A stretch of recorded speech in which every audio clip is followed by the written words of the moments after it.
एक जगह एक नारी का पति रुग्ण था, बीमार था। इधर एक सन्यासी आया,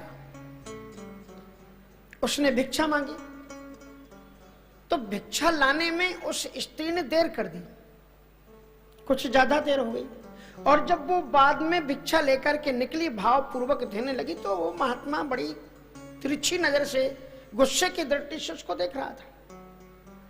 उस स्त्री ने कहा, महात्मन, मुझे आप जो टेढ़ी दृष्टि से देख रहे हो, मैं डरने वाली नहीं हूं। मैं वो चिड़िया नहीं हूं जो तुम्हारी आंख की दृष्टि से जल करके खाक हो गई। क्योंकि महात्मा एक वृक्ष के नीचे बैठे तपस्या कर रहे थे, ऊपर एक चिड़िया ने बीट कर दी, और जो ही ऊपर देखा वो चिड़िया जल करके खाक हो गई, धरती पर गिर पड़ी। महात्मा ने सोचा, मेरा तो तेज इतना बढ़ गया है कि मैं सिद्ध हो गया हूं। सो कुपित दृष्टि से उस नारी को देखने लगे।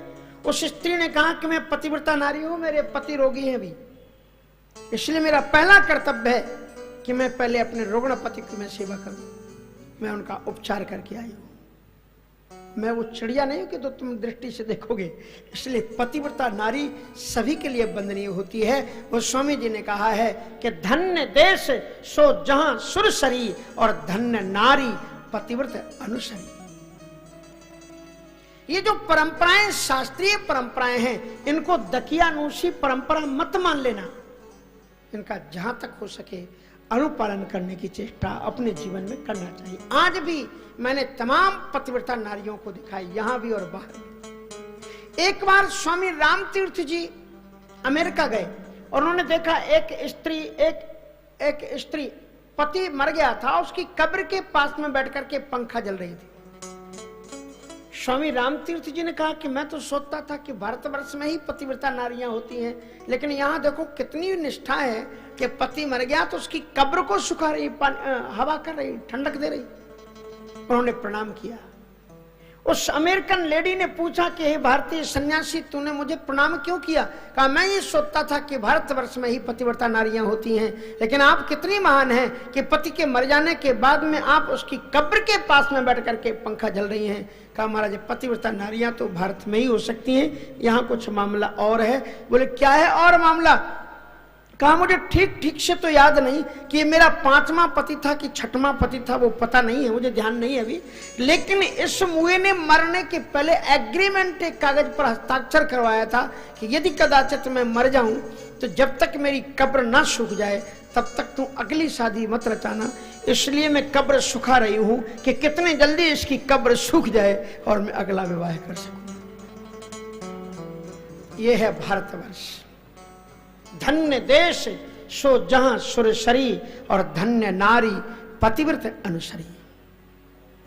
एक ही धर्म एक व्रत नेमा काए वचन। इस पतिव्रता नारी ने उसकी देखनी हो तपस्या तो आप भी आज भी आप चित्रकूट की पावन धरती पर चले जाओ। यहां पर तो आप बैठे ही हो, लेकिन वहां भी चले जाना तो मंदाकिनी जो धारा है, एक पतिव्रता नारी की कहानी को कहती है। जो सब पातक पोतक डाकिनी, अंदाकिनी मंदाकिनी नदी के बारे में कहा है। कैसी है? बोले, समस्त पापों को नष्ट अत्रि प्रिया निज तपबल आनी। उन्होंने अपनी तपस्या के बल से, क्योंकि वो अपने पति को दिखाने के लिए वाराणसी ले जा रही थी, लेकिन उनको बीच में प्यास लगी। चित्रकूट की पावन धरती के पास कहा, मुझे प्यास लग रही है। वहां कहीं भी कोई पानी नहीं था।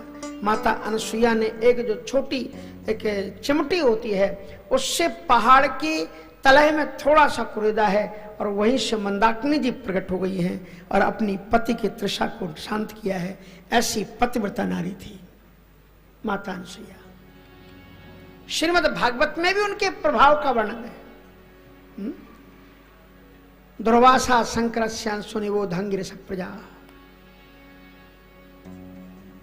उनके ब्रह्मा जी के अंश से उनके यहां चंद्रमा नाम के ऋषि का प्रादुर्भाव हुआ।